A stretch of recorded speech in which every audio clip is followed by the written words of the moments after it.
இறையேசுவில் பிரியமானவர்களே, இன்றைய நற்செய்தி வாசகத்தில் திருமுழுக்கு யோவான் அவரது செல்வாக்கு பெருக வேண்டும், எனது செல்வாக்கு குறைய வேண்டும் என்று கூறுகின்றார்.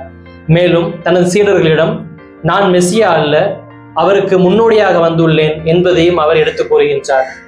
மக்கள் பெரிதும் திருமுழுக்கு யோவானை மதித்தார்கள். ஏரோது அரசர் திருமுழுக்கு யோவானை கண்டு அஞ்சினார். பரிசேயர்களும் சதுசேயர்களும் அவரோடு வாதிட்டு வெல்வதற்கு முடியாமல் வருந்தினார்.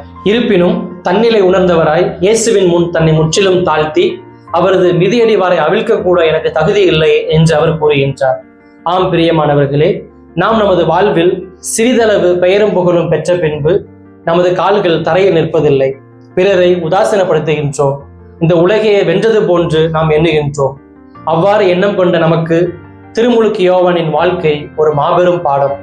நம்மை தாழ்த்துவோம், கடவுள் நம்மை நிச்சயமாக உயர்த்துவார் என்பதில் உறுதியான நம்பிக்கை கொள்வோம்.